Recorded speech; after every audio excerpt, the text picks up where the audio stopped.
तो यहाँ बिगनर्स जो भी सीख रहे हैं उनके लिए ये कटिंग बिल्कुल ईज़ी है। अगर आप लोग करना चाहते हैं तो आप लोगों को मैं अपनी वीडियो पे दिखा सकती हूँ और बता सकती हूँ, क्योंकि ये बिगनर्स के लिए बहुत ही ईज़ी और आसान कटिंग है। और जी यहाँ बनाई है मैंने मैकरोनी, ज़बरदस्त सी मज़ेदार यम्मी यम्मी सी। तो जी गाइज़ आज जुम्मे का दिन है और आप सबको मेरी तरफ से जुम्मा मुबारक। तो जी अस्सलाम वालेकुम my YouTube family, welcome back to my YouTube channel. तो जी उम्मीद करती हूँ आप सब लोग खैरियत से होंगे। तो जी अल्लाह के फजल करम से मैं भी खैरियत से हूँ। तो गाइज़ आज का व्लॉग स्टार्ट किया है मैंने मॉर्निंग से, और मॉर्निंग में नाश्ता भी ब्रेकफास्ट हो रहा है, और नाश्ते में आज हमारे आए थे पापे। तो मैं तो पापे खा रही हूँ ज़बरदस्त से यम्मी यम्मी से, और आप लोग क्या खाते हैं तो वो भी बताइएगा। वैसे तो सब अपनी अपनी पसंद की चीज़ें खाते हैं। तो फिलहाल मैं तो यहाँ पापे खा रही थी, और किस किस को वैसे ये नाश्ता पसंद है, क्योंकि ये वाला नाश्ता हमेशा बहुत से लोगों को बहुत ज़्यादा पसंद होता है, और पंजाब में विलेज में तो ज़्यादातर इन्हीं चीज़ों का नाश्ता होता है। तो वैसे मैंने तो आज यही बनाया था, क्योंकि कुछ समझ में नहीं आ रहा था, क्योंकि एक दिन कुछ ना कुछ चेंज हो जाता है।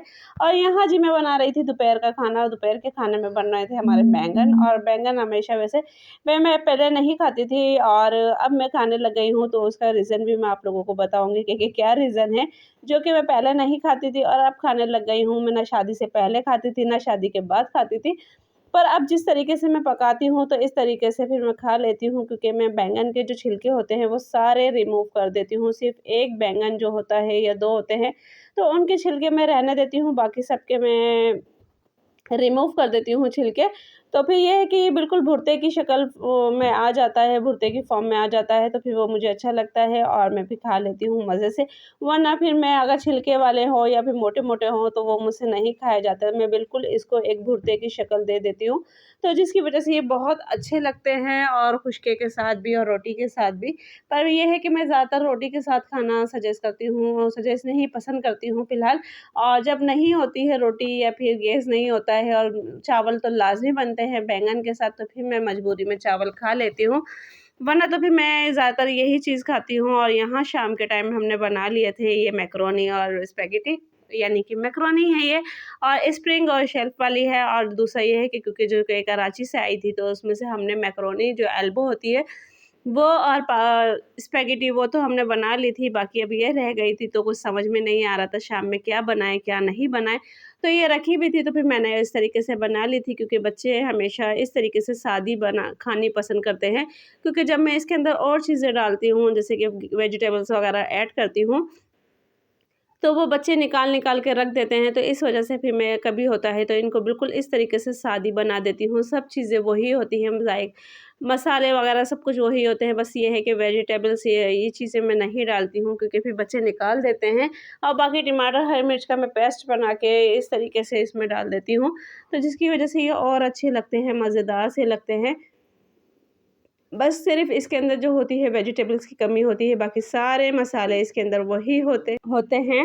और जी यहाँ मैं काट रही थी कमीज़, और मैंने कहा चलो मैं अपने व्यूअर्स के साथ अपनी कटिंग भी शेयर करती हूँ कि मैं किस तरीके से कटिंग करती हूँ, क्योंकि हर किसी का अपना-अपना तरीका होता है और अपने-अपने तरीके से कटिंग करते हैं। तो बस यहाँ मैं एक जो सादी कटिंग होती है नॉर्मल कमीज़ की, तो वो कटिंग कर रही थी, क्योंकि बहुत से लोगों का तरीका होता है कि वो कमीज़ के ऊपर कमीज़ रख के काटते हैं, या फिर बालिशों से काटते हैं, या फिर उँगलियों का हिसाब लेके काटते हैं। तो मैं इस तरह बिल्कुल भी नहीं करती हूँ। मेरी कटिंग बिल्कुल टेलर वाली कटिंग होती है, क्योंकि मैंने जो सीखी है अपनी अम्मी से और अपने भाई से सीखी है, क्योंकि मेरे भाई माशाल्लाह माशाल्लाह टेलर हैं। अल्लाह पाक उनको ज़िंदगी दे, सेहत तंदुरुस्ती दे और अपने घर में खुश आबाद रखे हमेशा। तो मैंने जो कटिंग सीखी है अपने भाई भाई से सीखी है, क्योंकि जब भी वो कटिंग करते थे तो मैं उनके साथ बैठती थी, उनको प्रेस करके देना, उनको मेजरमेंट बताना, उनके साथ मतलब आधे से ज़्यादा काम करना, उनको नाप बताना, और हर चीज़ को प्रेस वगैरह करके, यानी हर चीज़ बस उनको मशीन वगैरह सब कुछ लगा के देना।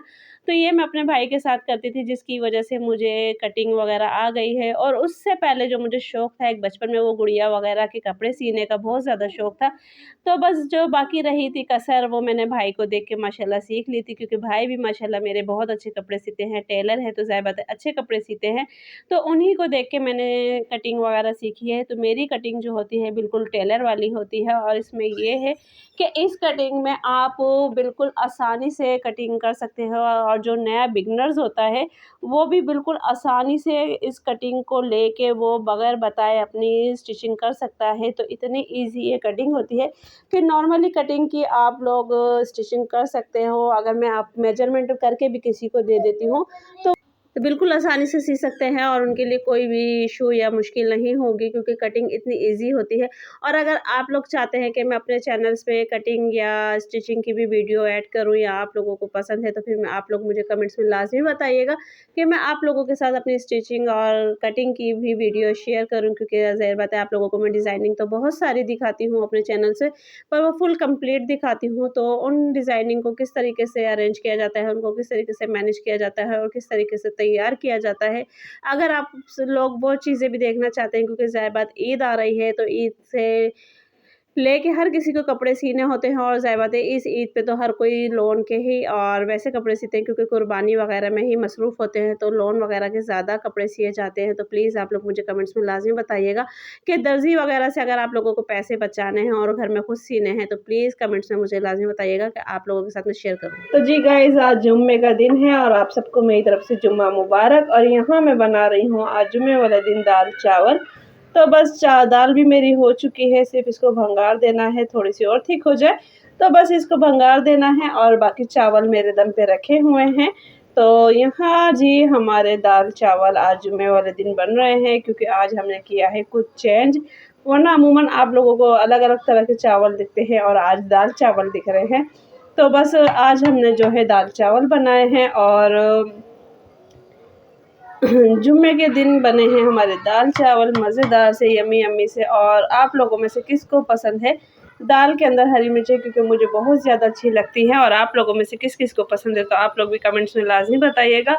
और अभी बस मैंने दाल मेरी हो चुकी है और चावल भी दम पे हो चुके हैं, और नमाज़ मैंने पढ़ ली है माशाल्लाह माशाल्लाह।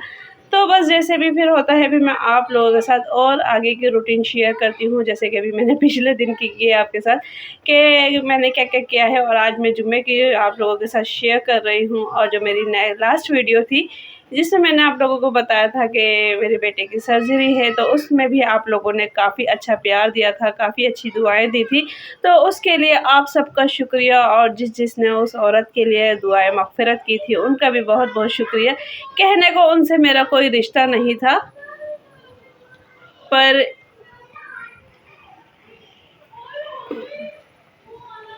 अच्छा जी, कहने को उनसे मेरा कोई रिश्ता नहीं था, पर एक इंसानियत के नाते मैंने आप लोगों से उनके लिए दुआ के लिए कहा था। तो पर दुःख तो होता है, और क्योंकि जिसका भी कोई जाता है तो दुःख बहुत ज़्यादा होता है। जीते जागते इंसान की आज के दौर में कोई कदर नहीं करता है, वो सिसक-सिसक के मर जाता है, तो फिर हमदर्दी दिखाने हर कोई आ जाता है। फ़िलहाल मेरा कोई उनसे ताल्लुक़ नहीं था, कोई रिश्ता नहीं था, सिर्फ़ इंसानियत के नाते ही मैंने आप लोगों से दुआ की थी, और दुआ करवाई थी, सॉरी। और बस और जो रूटीन है आज जुम्मे की, वो भी मैं आप लोगों के साथ शेयर करती हूँ। फ़िलहाल तो अभी मैंने सिर्फ दाल बन गई है, और भंगार अभी मैं बनाने वाली हूँ। मियाँ जी गए हुए नमाज़ पढ़ने, ज़ैन भी नमाज़ पढ़ने गए हुए, और बाकी चावल जो है वो मेरे दम पे रखे हुए हैं। और क्या-क्या रूटीन है, तो वो चलते हैं आगे की तरफ। अच्छा तो गाइज़, यहाँ पे धुले थे मेरे कपड़े, और कपड़े धुल के आ चुके हैं छत से, क्योंकि मैंने इस दफ़ा बेडशीट्स वगैरह भी उतरवा ली थी, और जो बेड्स कवर होते हैं, मैट्रेस कवर, वो भी मैंने चेंज किए थे, तो वो भी धुल कर आ गए हैं।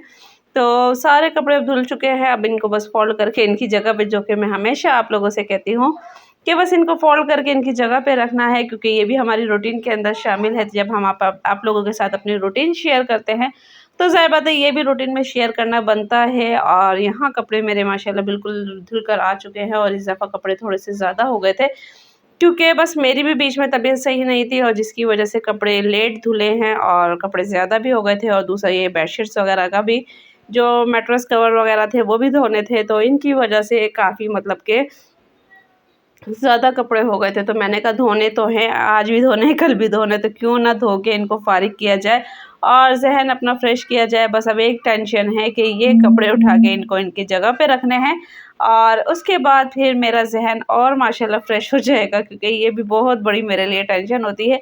धोना तो होते ही होते हैं, पर उससे ज़्यादा बड़ी टेंशन होती है मेरे लिए ये वाली होती है। मैंने पहले भी अपनी वीडियो में पूछा था आप लोगों से कि और किस-किस को ये वाला काम भारी लगता है, तो कमेंट्स में मुझे लाज़मी बताइएगा, क्योंकि मुझे तो भाई फ़ोल्ड करने वाला काम बहुत ज़्यादा भारी लगता है। दूसरा मेन वजह ये है कि इस रूम का है पंखा ख़राब और मुझे यहीं बैठ के इनको फ़ोल्ड करने हैं, तो बस ये इस वजह से थोड़ी-सी हिम्मत नहीं पकड़ पा रही हूँ। या तो फिर मैं इनको दूसरे रूम में लेके जाऊँगी, वहाँ जाके इनको फ़ोल्ड करूँगी, नहीं तो फिर इधर ही करूँगी। तो गाइज़ ये थी मेरी आज की वीडियो, जो कि मैंने आप लोगों के साथ शेयर की है, अपनी रूटीन शेयर की है और अपनी रूटीन शेयर की है आप लोगों के साथ। तो प्लीज़ बताइएगा मेरी रूटीन आप लोगों को कैसी लगी है। तो गाइज़ फिर मिलते हैं नेक्स्ट वीडियो में अच्छी वीडियो के साथ, अच्छे आगाज़ के साथ, अच्छे दिन के साथ, अच्छी सुबह के साथ, अच्छी रूटीन के साथ। तो चलिए फिर मिलते हैं नेक्स्ट वीडियो में। दुआओं में याद रखिएगा और बस अच्छी-अच्छी दुआओं में याद रखिएगा और कमेंट्स में लाज़मी बताइएगा ये वाला सवाल जो मैंने पूछा है आप लोगों से कि कपड़े फ़ोल्ड करना किस-किस को भारी लगता है। तो इसका जवाब लाज़मी आप लोगों को देना है। तो फिर चलते हैं। अल्लाह हाफ़िज़।